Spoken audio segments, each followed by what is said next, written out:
सब जीव को सुख प्रिय है। सुख के लिए वो सबको चाहता है, और जहाँ सुख की आशा नहीं रहती है उसको छोड़ देता है। पत्नी बहुत प्रिय है, लेकिन अगर लगे कि उससे दुख होने वाला है तो पत्नी को आदमी छोड़ देता है। पति को, पुत्र तक को लोग छोड़ देते हैं जब समझते इससे केवल दुख है। शरीर में जो अंग कष्टकर होता है और डॉक्टर बताते हैं ये अच्छा नहीं होगा, तो उस अंग को कटवा के निकलवा देता है। जीव को सुख प्रिय, सुख है शांति में। शांति जिससे हो वह काम करना चाहिए, यही परमात्मा का भजन है।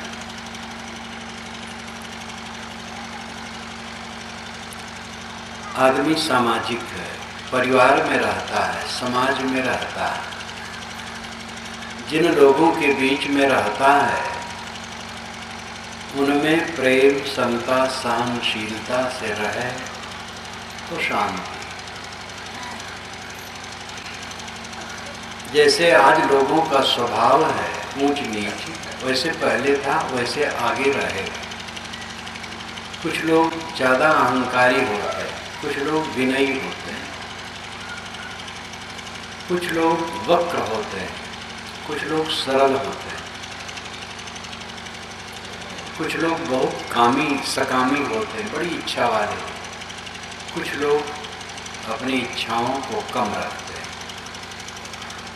समय समय से भी ये विपरीत दिशा में उदय हो जाते हैं। जो कम इच्छा वाला है इच्छा करने लगता है, और बहुत इच्छा वाला है वो इच्छा को घटा देता है। अहंकारी विनम्र बन जाता है, विनम्र अहंकारी बन जाता है। जो उपद्रव आज है ये उपद्रव पहले था और आगे रहेगा। इन्हीं सब के बीच में अपने को ठीक करना, पत्नी, पति, पुत्र, पिता, भाई, माता, सगे संबंधी, समधी, पड़ोसी, सबकी त्रुटियां हैं। लेकिन तो सबकी त्रुटियों को लेकर के हम दुखी रहें तो सुखी कब हो? अपनी त्रुटियों को ठीक करें। अपने पर सबका अधिकार है। अपना स्वभाव कोई सुधार सकता है, दूसरे के स्वभाव को कोई नहीं सुधार सकता है। दूसरे के लिए राय दी जा सकती है, परंतु तब जब वो सुनना चाहे, मानना चाहे तो। अपना ही बच्चा नहीं राय मानना चाहता है तो आप उपदेश नहीं दे सकते। शिष्य हो नहीं सुनना चाहता है तो गुरु को चुप हो जाना पड़ता है। जबकि शिष्य का अर्थ ही होता है शासन मानने वाला। संस्कृत में शासन का अर्थ होता है उपदेश। जो शासन माने, उपदेश माने, उसको शिष्य कहते हैं। लेकिन शिष्य बन करके भी जो गुरु के उपदेश को नहीं सुनना चाहेगा तो गुरु को मौन हो जाना पड़ेगा। इसलिए दूसरे पर अपना कोई अधिकार नहीं, अपने पर अपना अधिकार है। अपने को सुधारें। अगर अपना मन निर्मल है, अपनी वाणी मीठी है, अपनी इंद्रियों संयत हैं तो शांति। अब आपकी शांति से दूसरे पर भी उसका असर होगा, दूसरे लोग भी प्रेरित होंगे। और केवल उलाहना दी जाए, दूसरे बुराई की जाए, दूसरे के पीछे पड़ा रहा जाए तो कोई लाभ होने वाला नहीं। अगर आप अगले की बुराई करेंगे तो अगला आपकी बुराई करेगा। एक सज्जन मुझसे कह रहे थे, पार्टनरशिप में उनकी दुकान चलती है, हिस्सेदारी में। तो जो उनका हिस्सेदार है वो भी दुकान पर बैठता है, तो जरा वो खरखर है, कट पा देता है। तो कहा कि देखो, तो आप ऐसा न बोलो, कट न कहो। तो उसने कहा आप भी तो कट कहते हैं, देखो फलाने समय कहे थे। तो चुप हुए। उन्होंने मुझसे कहा कि महाराज उसके बाद में दूसरे ढंग से उसको समझाने लगा। जब वो कट बोले तो मैं कहूँ देखो भैया, हम लोगों को ऐसा बोलना चाहिए। तो धीरे धीरे वो सुधरने लगा। जब मैं उसको केवल कहता था तुम गलत कहते हो, तो वो मुझे कहता था तुम गलत कहते हो। और जब मैं अपने को मिला के कहने लगा कि हम लोगों को गलती नहीं करनी चाहिए, तो नम्र हो गया। छोटा बच्चा है, अगर उसके विरोध में कहो तो वो खड़ा हो सकता है विरोध में। इसलिए अपने को सुधारने की जरूरत है। अपने को सुधार लिए तो समाज सुधार, परिवार सुधार हो गया। कितने घरों में मीठे वचनों का प्रयोग नहीं होता, हरदम कटु वचन। कितने लोग तो टट्टी पेशाब की जगह का नाम लेकर के बात करते हैं। मर्यादा तक नहीं है कि बड़ों के साथ कैसे बोलना चाहिए। फिर वह अपने छोटों से क्या पाएंगे? जो अपने माँ बाप का अनादर करेगा, बड़े भाई का अनादर करेगा, गुरु का अनादर करेगा, बड़े लोगों का अनादर करेगा, अपने लिए वो क्या कर रहा है? स्वयं सोचना चाहिए। ये संसार अदलो बदलो की जगह है। दो और लो, जो दर्पण प्रतिबिंब देखे आप दोनों माँ सोए। यह तत्व से वह तत्व है, या ही से वह हो। ये कबीर साहब की साखी। दोहा को उन्होंने साखी कहा। दोहा में 13 और 11 मात्राओं पर विराम होता है, साखी पर ऐसे उन्होंने साखी कहा।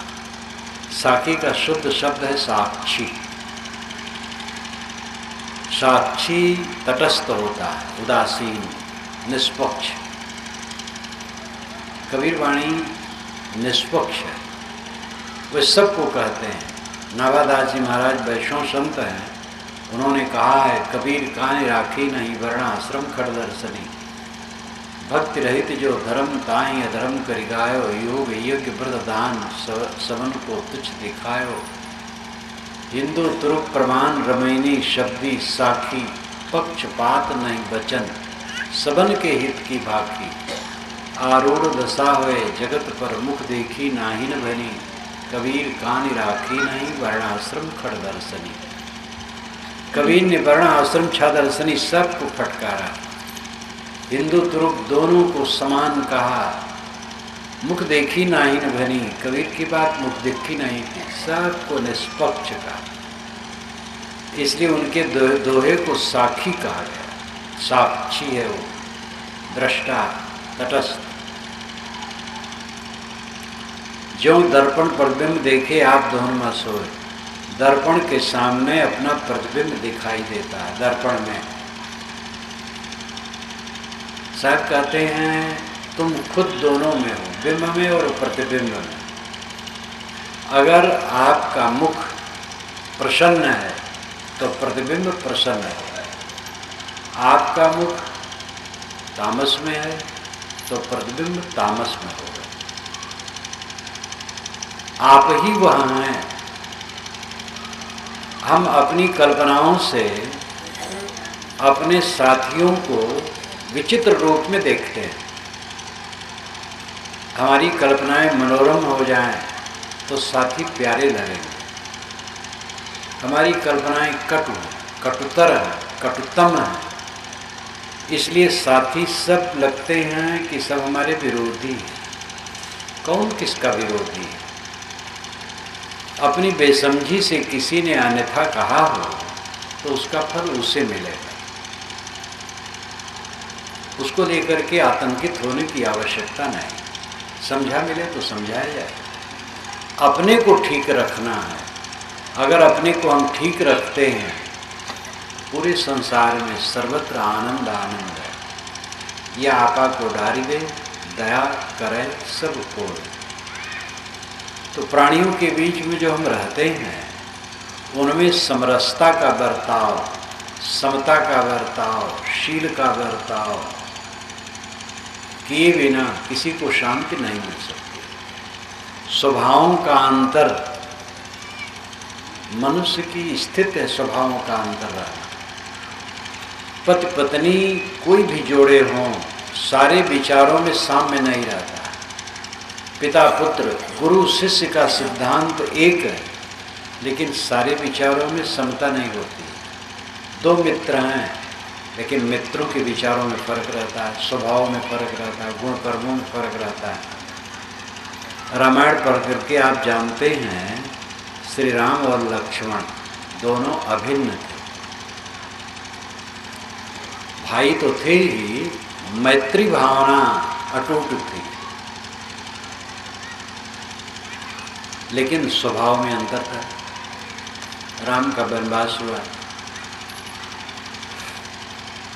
आए, उन्होंने कौशल्या को बताया। कौशल्या भी मूर्छित हो गई, फिर जगाई गई, स्वस्थ हुई। लक्ष्मण आए, सुने, क्रोध से पूर्ण हो। लक्ष्मण ने कहा भैया कुछ नहीं, पिताजी मेहरचरा, इनको मार दिया जाए या जेल में डाल दिया जाए। आप गद्दी पर बैठे, मैं देखता हूँ अयोध्या में कौन आपके सामने आता है। कौशल्या ने राम से कहा इनकी बात तुमने सुना? कि हाँ, लेकिन मेरा ये साहस नहीं है। राम ने कहा मेरा ये साहस नहीं। अब दोनों के शब्दों में कितना फर्क वाल्मीकि रामायण के अनुसार में कहता। लक्ष्मण कहते हैं पिताजी मेहरचरा, इनको मार दिया जाए या जेल में डाल दिया जाए, आप बैठिए, मैं देखता हूँ कौन आता है मेरे साथ। इतना गर्म हो गए, वाणी की मर्यादा भी नहीं रख पाए। इतना ही कहते कि पिताजी जरा ठीक ठाक नहीं है, मन उनका बड़ा लचर है, उनको समझाया जाए। एकदम उत्तेजित, मेहरचरा, जेल में डाल दे या मार दे, बस बैठिए देखता हूँ, इतनी उत्तेजित।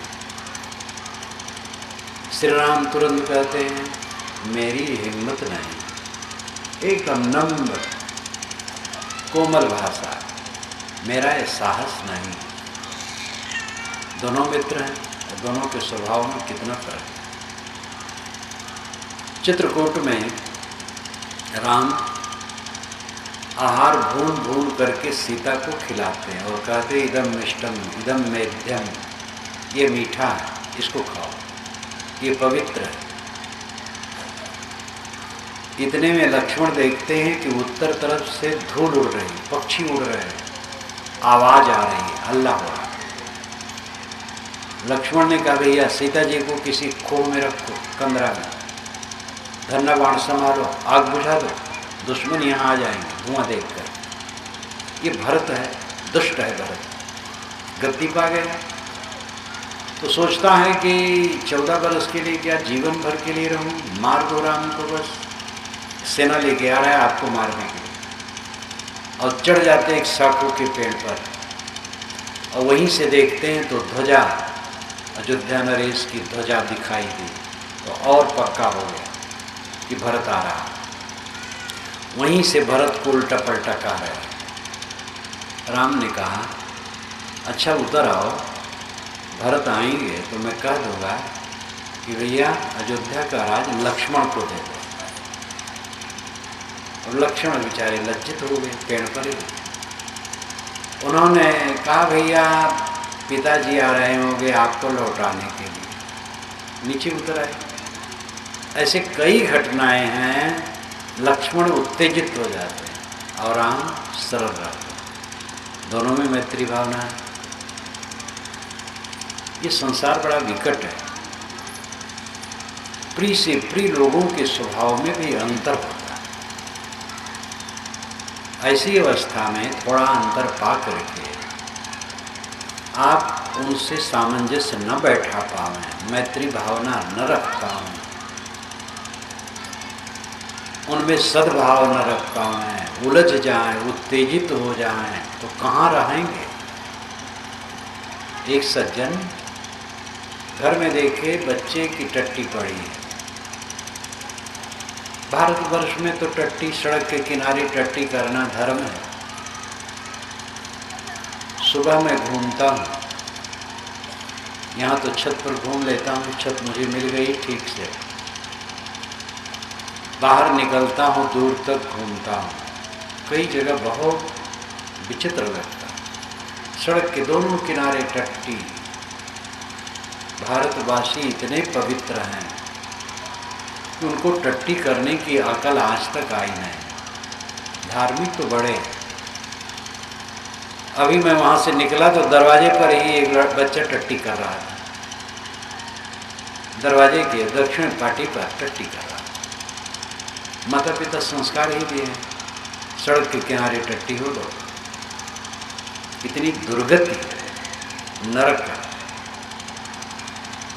पान खा करके सड़क में रास्ते में थूकते रहते हैं। यहाँ मैं ऊपर चढ़ता हूँ तो देखता हूँ रास्ते में थूका हुआ है। इतनी अक्ल नहीं है कि थूकना कहाँ चाहिए, नाली में थूकना चाहिए, ऐसी जगह थूकना चाहिए जहाँ पर लोगों का आवागमन न हो। अच्छे पढ़े लिखे लोग भारत के समस्त प्लेटफार्म, दिल्ली इत्यादि का कुछ छोड़ करके कई जगह कहीं कहीं बहुत अच्छा है, अधिकतम प्लेटफार्म सूखे और गीले थूक से भरे हैं, उसी पर चलते हैं। थूकना होगा तो सर झुकाना नहीं चाहेंगे, आधा थूक चाहे कुर्ते पर ही पड़े, कोई चिंता नहीं। इतनी गंदगी है, इतनी असभ्यता है।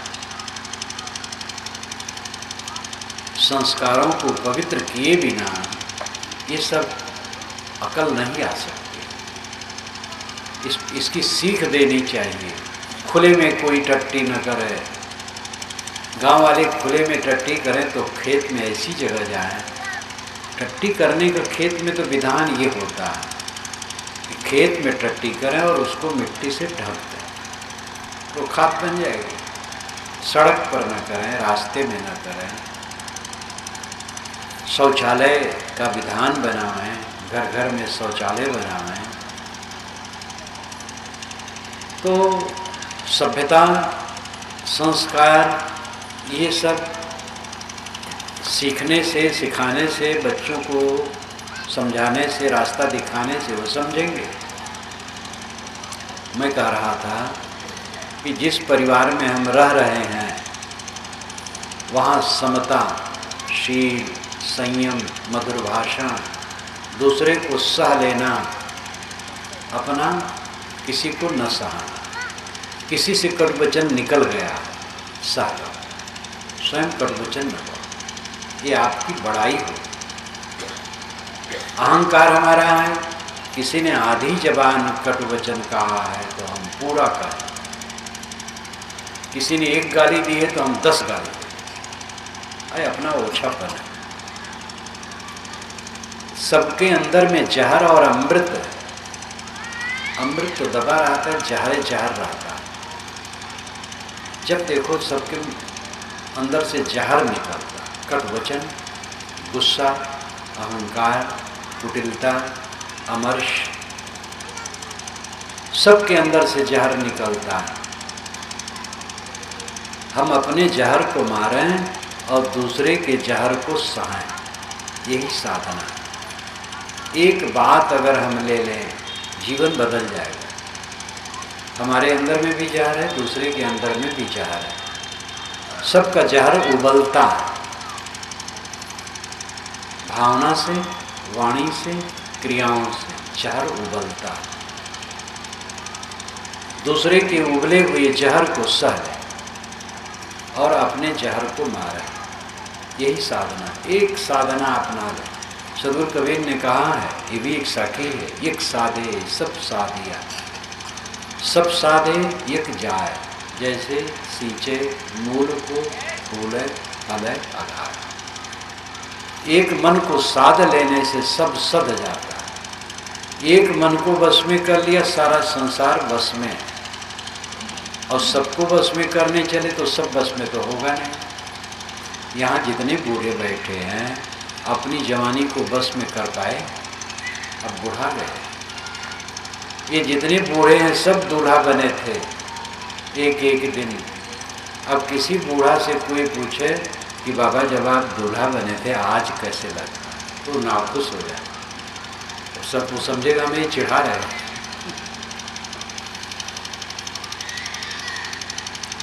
जवानी को कोई बस में न रख पाया, आदमी बूढ़ा हो गया। एक आदमी कमर झुकाए चल रहा था। एक मंचले जवान ने कहा बाबा क्या खोजते हो? कमर झुकी थी तो सर नीचे था, जमीन पर देखता चलता। उसने व्यंग किया बाबा क्या खोजते हो? कहा बेटा जवानी खोजता। और आगे बढ़ा। दूसरे ने कहा बाबा ये धनुष कितने में खरीदे हो? कमर झुकी थी। कहा बेटा ये धनुष बिना पैसे के मिलता, अगर तुम जीवित रहोगे तुम्हें भी मिल सकता। सबके ऊपर यह दशा है।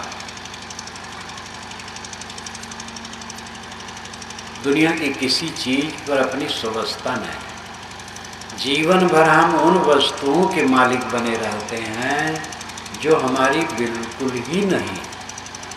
हमारी बाबी दादी कहते थे कि हमारा है, और वो शून्य हो गए। यदुपते क्वागता मथुरापुरी, रघुपते क्वागतोत्तर कौशला, इत विचिन्त मनः कुर्सु स्थिरम न स्थितम जगत्तेव धारे। यदुपत श्री कृष्ण महाराज के मथुरा का ऐश्वर्य कहाँ गया? रघुपत श्री रामचंद्र जी के उत्तर कौशल का ऐश्वर्य कहाँ गया? आप और हम विचार हैं हमारा ऐश्वर्य कहाँ है? सगरागढ़ का राज्य मैंने सुना, ये सगरागढ़ का राज्य, उनकी कोठी बनी है सामने। सगरागढ़, एक तो सगरागढ़ है वहाँ सदुला नगर के आगे पूरब तरफ, शायद वहीं का हो। अब खोजो तो उनके वंश परंपरा में कोई मिलेगा कि नहीं। अभी 50-60 वर्ष के पूर्व जो भारत में रजवाड़ों का जलवा था, खोजो कहीं कुछ मिलेगा। बलरामपुर राजा का राज आनंद बाग में देखा हूँ, अंग्रेज गवर्नमेंट के ज़माने में जब जमींदारी नहीं टूटी थी। आनंद बाग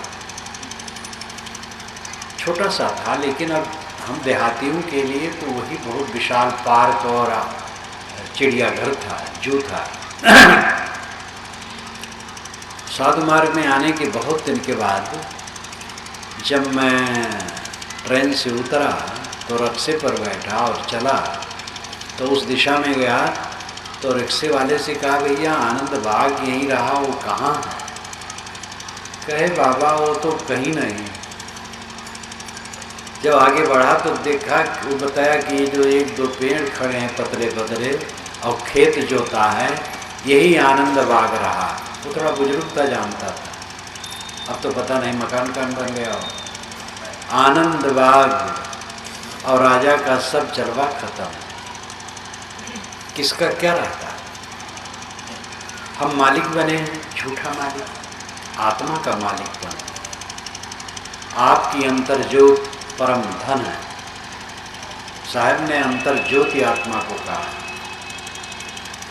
ज्योति सावक तज्ज्योतिष तमसा प्रमुच्यते, ज्योति सावक तज्ज्योतिष तमसा परमुच्यते, ज्ञानम ज्ञेयम ज्ञान गम्यम हृदय सर्वस्व विष्टितम। ये गीता में आता है।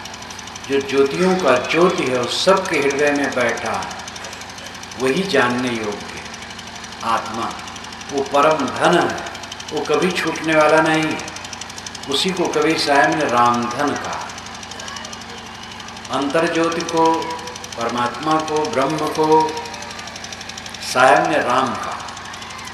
वो राम सबके अंदर में बैठा है। राम धन, आत्म धन जेठौर है वचन कबीर उपदेश।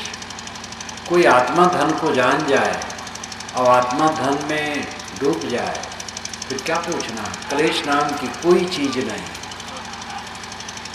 हम दुखी हैं, हरदम दुखी, क्योंकि हमारा मन टिका है बदलने वाली चीज़ों में। भय होगा। देह पर मन टिका है, देह हरदम बदलने वाली, कूड़ा कबाड़, चाम की थैली, टट्टी पेशाब से भरी, क्षणभंगुर, रोग शोक का घर, अनेक संकल्पों और विकारों से भरा हुआ कूड़ा कचड़ा शरीर। शरीर पर जितना मोह होगा विश्राम नहीं मिलेगा। शरीर संबंधी नाम रूप प्राणी पदार्थ लौकिक उपलब्धियों में मन जितना रमेगा विश्राम नहीं मिलेगा। ये सब तो पानी की धारा की तरह, पानी के बुलबुले की तरह, मृग मरीचिका की तरह दृश्यमान होकर के लुप्त हो जाने वाले हैं। जो अजर अमर नित्य शुद्ध बुद्ध है, वह आत्म तत्व सबके अंदर में विद्यमान है। उसको समझने की जरूरत है। उसको समझ करके परम शांति मिलेगी। आदमी हर समय भयभीत है, क्योंकि उसका मन दुनिया की चीज़ों में लगा है। प्राणियों से सब भयभीत हैं, कब मन बदल जाए, लड़का का मन कैसा है, पत्नी का कैसा है। अगर पत्नी युवती है और दो पुरुषों से हंस करके उसने बात कर दिया, तो पुरुष के मन में शंका होने लगती कि इसका मन मालूम होता डगमगा रहा। पुरुष अगर 2 दिन भी थोड़ी रात बीतने पर घर में आया तो पत्नी का मन डगमगा जाता है, संदेह होने लगता है।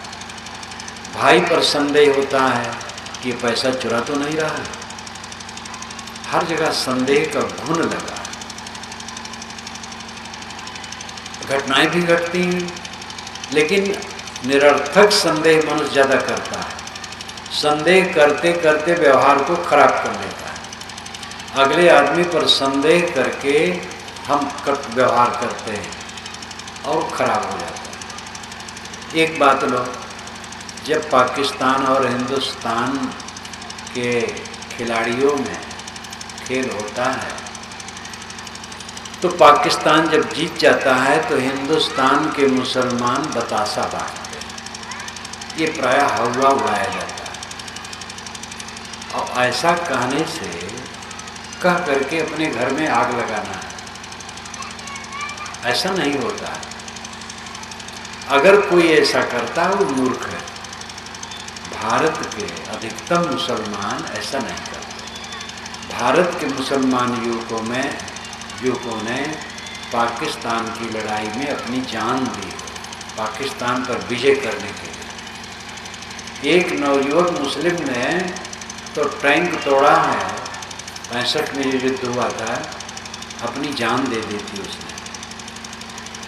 आवाज़ भी है। ईसाई, मुसलमान, हिंदू की तरह वे भी भारत की आज़ादी के लिए लड़े और भारत की रक्षा के लिए आज भी लगे हैं। तो हमें ऐसा वचन कहना चाहिए जिससे आपस में आस्था बढ़े।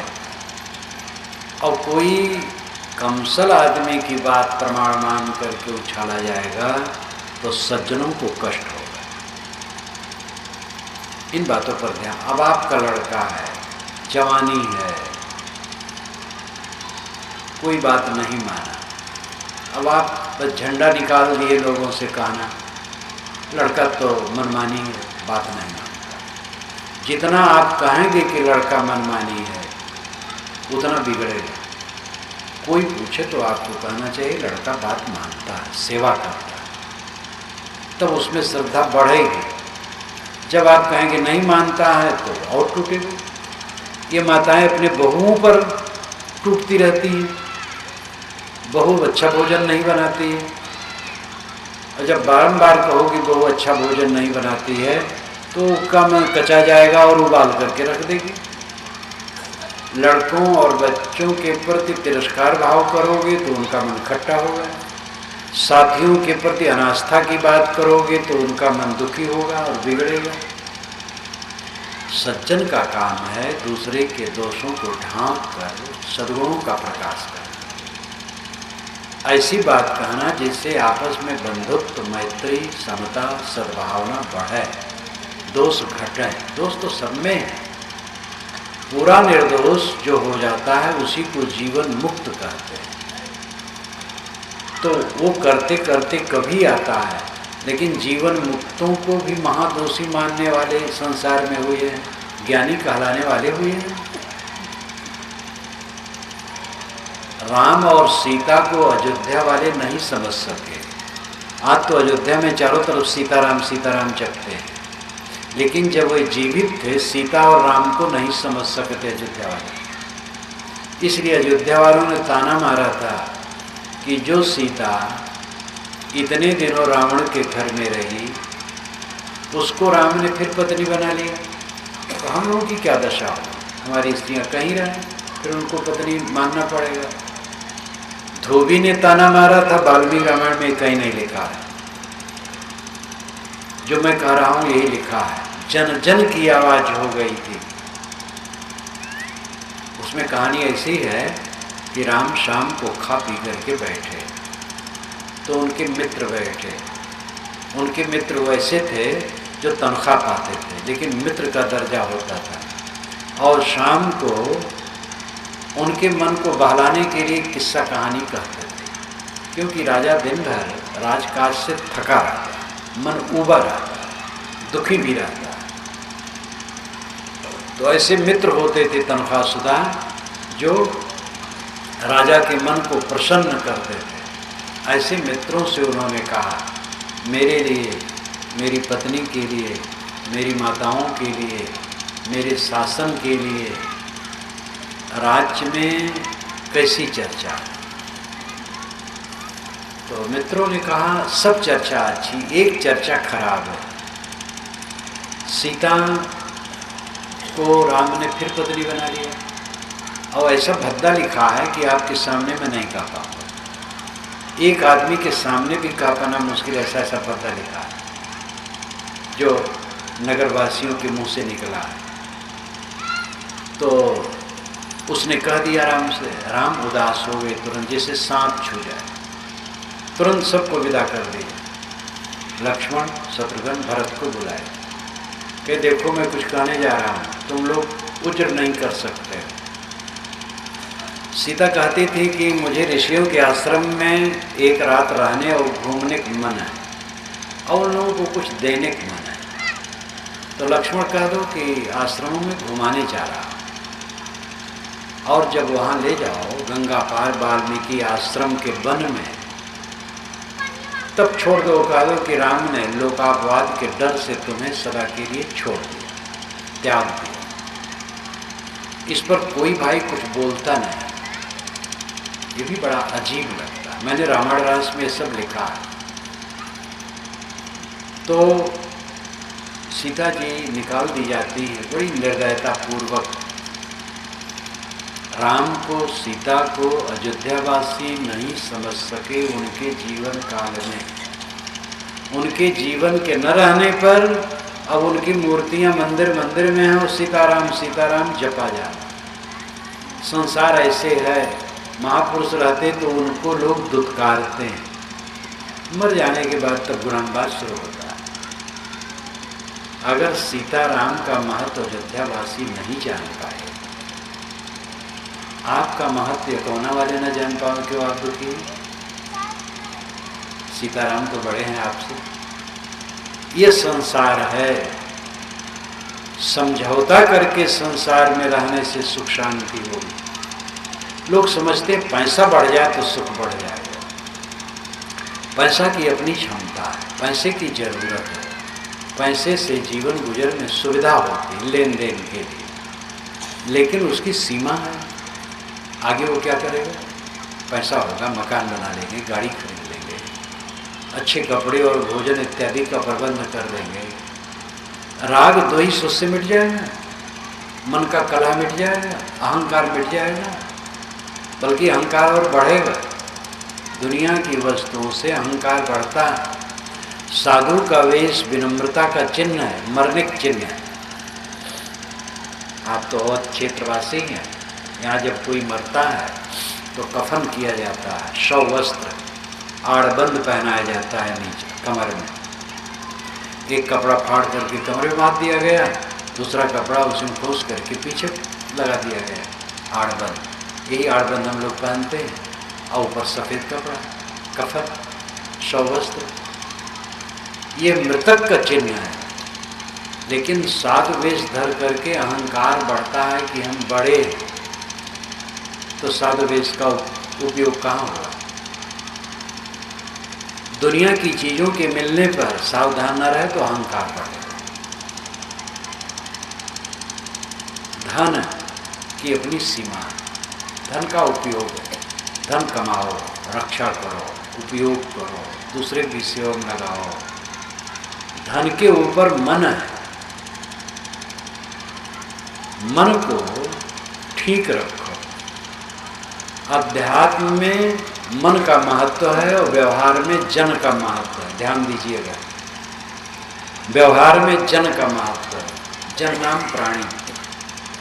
आपके पास जो रहते हैं वे लोग प्रसन्न रहें, ये प्रयास करना चाहिए। माता पिता, पत्नी, भाई, बच्चे, गुरु शिष्य, गुरु भाई, साथी बराती, पड़ोसी, जितने लोगों से संपर्क होता है वे प्रसन्न रहें, ये काम करो। जन धन, प्राणी धन, जो आपके साथ लोग रहते हैं वह धन है। वे खुश रहें तो सब ठीक रहेगा। धन धन नहीं, धन दूसरे नंबर में है। धन को हम प्रधानता दे देते हैं तो जन का महत्व घट जाता है। राम और भरत ने धन को महत्व नहीं दिया, जन को महत्व दिया। राम ने भरत को महत्व दिया, भरत ने राम को महत्व दिया, तो धन दूसरे नंबर का हो गया। धन के लिए वो लड़े नहीं हैं, लेकिन कौरव पांडव धन को महत्व दिए, जन को नहीं। तो 18 दिन के युद्ध में कट के मर गए। भाई भाई में बंटवारा होता है, लाठी खिंच जाती है। क्या है महत्व है? भाई भाई बंटवारा है, बंटवारा में 9-10 होता है, एकदम बराबर हर चीज नहीं हो पाती। 2 कमरे बांटने, एक कमरा एक हाथ बड़ा है तो उसको क्या करेंगे? तोड़ करके दीवार एक बीता घटाएंगे, एक को दे देना है बड़ा वाला, तो उससे कोई फर्क नहीं पड़ता। भाई भाई में प्रेम नहीं रहेगा तो कहाँ रहेगा? कितने लोग सुना गया कि भाई दुश्मन है, हम दुश्मन से बात करेंगे, भाई से नहीं करेंगे। ऐसे लोग अभागे। भाई से प्रेम करो, स्वजनों से प्रेम करो। अपने आसपास रहने वालों से प्रेम नहीं करते हो, कहते हो भगवान से प्रेम करते हैं। जिसको आपने कभी नहीं देखा उससे कहते प्रेम करते हैं, और जिसको रात दिन देखते उससे प्रेम नहीं करते हैं। तो भगवान से प्रेम करने का क्या प्रमाण है? ये सब भगवान भगवती बैठे हैं। इतना बढ़िया भगवान भगवती आप कहीं पाएंगे? अगर आपको कहा जाए कि बलरामपुर में इतने टाइम में लखनऊ से ट्रेन आएगी और परमात्मा उतरेगा, या आपके बस स्टेशन के पास हेलीकॉप्टर से परमात्मा उतरेगा, तो बहुत जल्दी आप जा कर के वहाँ जगह बना लेंगे बैठने के लिए, देखने के लिए कि परमात्मा जब उतरे उसका दर्शन मैं पहले करूँ। और आपसे कहा जाए सब परमात्मा बैठे हैं तो आपको विश्वास नहीं। जो दिखाई देते हैं उनमें हमारी परमात्मा बुद्धि नहीं है, और जिनमें हमारी परमात्मा की कल्पना है वो दिखाई नहीं देता है। ये उल्टा पलटा है, इसीलिए जीवन में शांति नहीं है। जो दिखाई देते हैं नर नारी, ये देवी देवता है, परमात्मा है, ये परब्रह्म है। सगुण उपासना कहाँ है? सगुण उपासना यही है। मूर्ति की पूजा सगुण उपासना लोग मान ले। अरे भाई, मूर्ति एक स्मारक है। मूर्ति हो, चित्र हो, किसी महापुरुष का वो स्मारक है, उसको देखने से मन प्रसन्न होगा। इसलिए आपके घर में किसी महापुरुष की चित्र मूर्ति हैं तो उन्हें साफ रखिए, यही उनकी पूजा है। अगर वो खाएं तो जरूर खिला दो, नहीं खाते हैं तो खिलाने की क्या जरूरत है? अगर वो आशीर्वाद दें तो प्रणाम करो, जब आशीर्वाद नहीं दे पाते प्रणाम करने की क्या जरूरत है? देख करके मन प्रसन्न होता है, इतना लाभ है। स्वच्छ रखना पूजा है। अब आप मूर्ति रख दिए और फाटक खोल दिए, हनुमान जी को मानो रख दिए दरवाजे पर मूर्ति, फाटक खोल के सो गए, चोर ले गए था। अब आप कहें हनुमान जी रक्षा नहीं किए, तो हनुमान जी वहाँ थोड़े थे, हनुमान जी की प्रतिकृति थी, मूर्तियाँ खुदे चुरा जाती हैं बेचारी। अभी कन्नौज में मूर्ति चोरी हुई है भगवान खुद चुरा जाते हैं, तो ऐसे भगवान आपकी रक्षा कैसे करेंगे?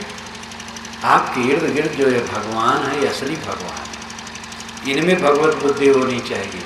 इसलिए दुकानदार जब दुकान पर बैठे तो समझे कि ग्राहक जितने हैं भगवान भगवती, उनको ठगेगा, उचित मुनाफा ले और सौदा दे। क्लर्क अफसर ऑफिस में बैठे तो जितने ग्राहक आए काम कराने के लिए सबको भगवान भगवती समझे, उनसे घूस न ले, काम करे। कितनी कितनी दूर से लोग आते हैं, उनको लोग टरका देते हैं 10 दिन के बाद आना, और घूस दे दे तो काम कर देते हैं। ये सब क्या भगवान मानते हैं? भगवान भगवान तो सब कहते हैं, लेकिन भगवान सब नकली भगवान कहते हैं, असली नहीं। लैला मजनू की कहानी आप जानते हैं। लैला धनी घर की लड़की थी, मजनू बहुत साधारण घर का था, दोनों मोहब्बत हो गई। तो लैला को उसके पिता ने समझा कि अपने घर में रखा, और मजनू तो लैला के लिए परेशान। तो लैला ने कहा कि पिताजी, हमारा मजनू परेशान रहता है, वो अपने खाने पीने प्रबंध भी नहीं करता, तो आप इतना कर दीजिए कि आपके नगर में कहीं भी मजनू आवे, किसी दुकान से कोई वस्तु खा पी ले, उसका पैसा आप महीने में दिया करें। उसने कहा एक मजनू कितना खाएगा? ढिढोरा पिटवा दिया कि भाई किसी की दुकान पर मजनू आवे, खाने पीने की चीज़ दे दो और लिख लो, और हमारे खजाने से पैसा महीने में ले लो। अब खाने वाले मजनू भिड़ गए, जो पहुँचे दुकान पर, हम मजनू में लंबी लिस्ट बनी, हजारों रुपये खजाना से निकल गया। तो उसने पूछा कि तेरे कितने मजनू हैं? कहीं एक मजनू है। कहते इतना कैसे खा गए? कहीं सब नकली मजनू है, सब असली मजनू बेचारा कभी आया ही नहीं था खाने के लिए। तो कहा इसकी परीक्षा कैसे हो? कहे जो भवन के अंदर में आंगन है, मचान बनवाइए, मचान पर मैं बैठूँ, चारों तरफ आग दहकाई जाए, और कहा जाए मजनू आवे, लैला का हाथ पकड़े ले जाए। अब ऐसा हुआ, ढिढोरा पीटा गया, तो नकली मजनू चले। जैसे दरवाजे के अंदर पहुँचे, दहकती आग, तो हिम्मत नहीं हो उस पर चलने, क्योंकि उसको पार करके तब मचान पर जाया जा सकता था लैला के पास। तो रुक जाए लोग, बस पकड़ लिए जाएं और जेल में डाल दिए जाए। असली मजनू कई दिनों के बाद सुना, वो दौड़ा, अब आग पर दौड़ते हुए मचान पर चढ़ गया। कहा जाता है 3 सेकंड तक हमारा चाम सह लेता है, 3 सेकंड के बाद पैर उठा लीजिए तो जलेगा नहीं। तो वो दौड़ता हुआ पहुंच गया। तो उसने कहा पिताजी असली मजनू यही है। अब असली मजनू बेचारा किसी के दुकान पर कभी नहीं खाया। ऐसे नकली भगवान के प्रेमी तो एक तरफ से भरे हैं, जो घूस लेते हैं, मिलावटबाजी करते हैं, और अध्यापक हो करके बच्चों को ठीक से नहीं पढ़ाते हैं, साधु हो करके साधना में नहीं रहते हैं। अब क्या बताया जाए, आप समझ लीजिए हर क्षेत्र में राजनेता की दुर्दशा तो आप जानते ही हैं, फिर भी राजनेता भी अच्छे अच्छे आज भी।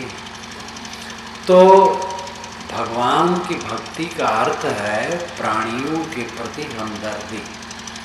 महात्मा और पंडित चाहे घंटा भर कहें भाषण में कि भगवान की सेवा करनी चाहिए, लेकिन अंत में कहेंगे प्राणियों की सेवा भगवान की सेवा है, क्योंकि प्राणियों को छोड़ करके भगवान की सेवा का कोई चिन्ह नहीं है। क्या सेवा करेगा? वैष्णव लोग जो खिलाते हैं, सुलाते हैं, जगाते हैं, आरती उतारते हैं, मार वही खटकर्म में लगे रहते हैं, वो मूर्ति की सेवा है, भगवान की सेवा नहीं। भगवान तो एक प्राणी है, प्राणियों की सेवा भगवान की सेवा है। तो प्राणियों के साथ सद्व्यवहार, समता, शील का व्यवहार, दूसरे के उबले हुए जहर को सह लो और अपने जहर को मारो। आप यहाँ से उठेंगे, घर में जाएंगे, पत्नी कहीं गरम बोल दे तो आप नरम रहो, चुप रहो, न बोलो, और बोलो तो मीठा बोलो, फिर वो ठंडी हो जाए। उसने गरम कहा, आप डबल गरम कहे तो लंका काम शुरू हुआ, दुख बढ़ा, शांति कहाँ होगी? गम खाने से, क्षमा करने से, शांत रहने से शांति बढ़ती है। अपने अहंकार को मारना, अहंकार कामना, ये दो आग है सब में। यह जग जलते देखिया अपनी अपनी आग, आशा कोई ना मिला जासो रही लाग। ये भी कबीर साहब की साखी है। ये जगत के लोगों को अपनी अपनी आग में मैंने जलते देखा। आग तो एक ही होती है, अपनी पराई नहीं होती है। लेकिन साहब कहते नहीं, अपनी अपनी आग है, अपनी बनाई आग। राग द्वेष कलह कल्पना अहंकार कामना तमाम विकार मन में भर लिए, अब उसी आग में रात दिन जल रहे। किसी ने हमें कुछ कह दिया था, उसी को उठाते धरते रहते हैं और महीनों बीत गए, वर्षों बीत गए। उसने कह दिया था वही दिमाग में घूम रहा, यही भवसागर है। कह दिया होगा, हो गया, बीत गया, जाने दो। जितने शब्द हैं हवा के झोंके हैं, उसमें अपना क्या नुकसान होता है? अपने को सुबस करो। हाँ, जिसने कहा हो अगर वो बात माने तो उसको राय दे दो कि ऐसा तुम्हें नहीं करना चाहिए, बस उसका सुधार हो। और अपना सुधार तो सब समय है, अगर सहलो तो स्वयं सहनशील हो तो सब समय अपना सुधार है।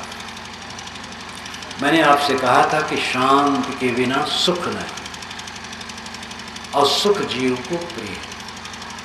सुख समझता है रुपया में, पुरुष में स्त्री में, पुरुष समझता है स्त्री में सुख है, स्त्री समझती है पुरुष में सुख है।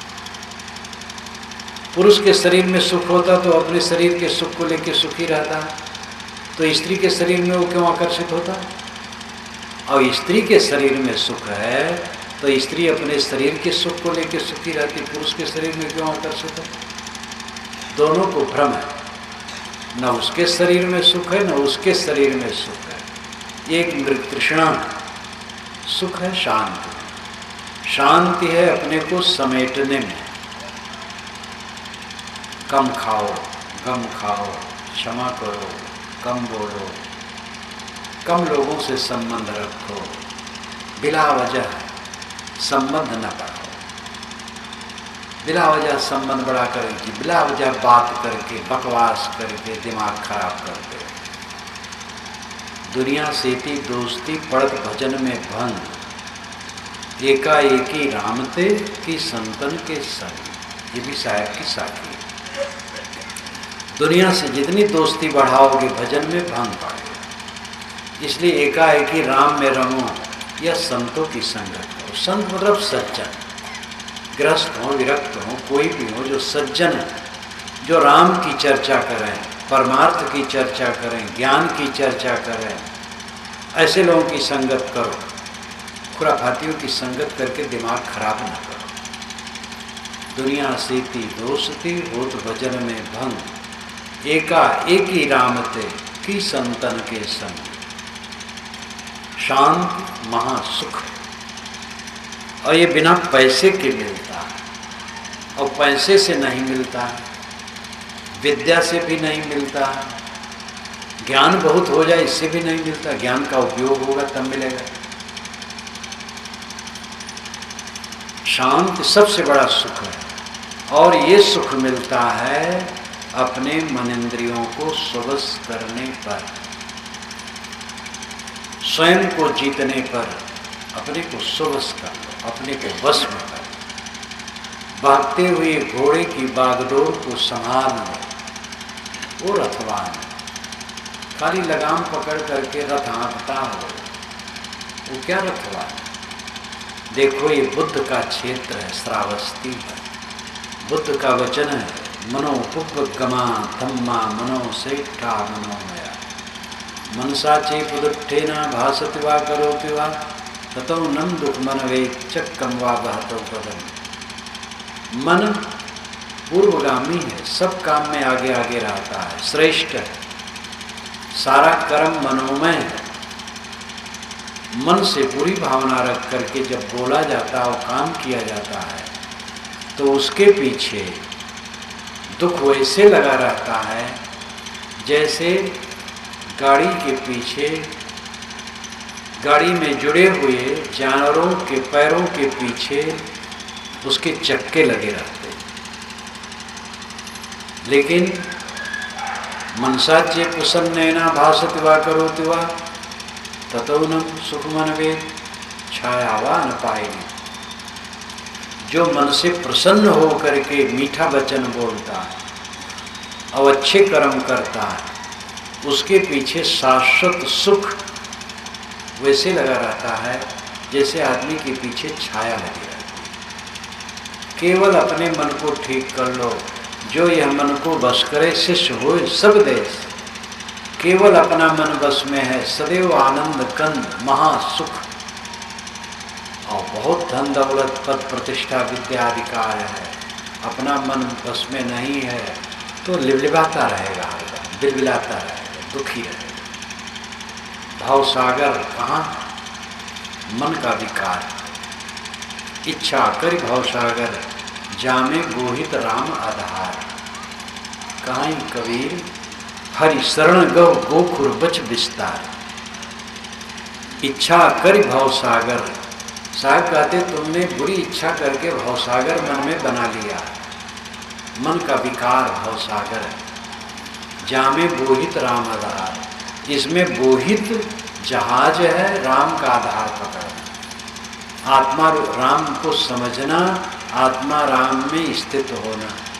कहीं कबीर हरि शरण गो, कबीर साहब कहते हरि की शरण पकड़ो। हरि वह है जो हर ले हमारे विकारों को, उस सदगुरु। हरि विष्णु को भी कहा गया है, हरि मेढक को, सांप को, बादल को, 15 से अधिक अर्थ हरि के हुए हैं। रात में मैंने कहा था वेदों में हरि का अर्थ घोड़ा है, वाल्मीकि में हरि का अर्थ बानर है, वाल्मीकि रामायण में। हरि हरि है ज्ञान, हरि है सदगुरु, हरि है हमारे विकारों को हरने वाला। सदगुरु हरि है, उसकी शरण रहो, उससे बोध प्राप्त करो। गो खुर बच विस्तार, तो गौ के खुर से चिन्हित कोई भी जगह हो उसको पार करने में क्या कठिनता।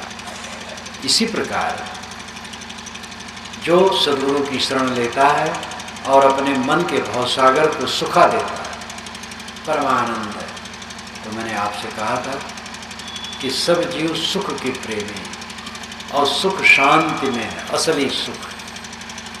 और वह अपने मन इंद्रियों को जीतने में, अपने स्वभाव को जीतने में हमें रात दिन इसका पुरुषार्थ करना चाहिए। देवी और देवता इस पर ध्यान दें, अपने मन को वश में करें, अपनी इंद्रियों को वश में करें और इस जीवन में परम शांति की प्राप्ति करें।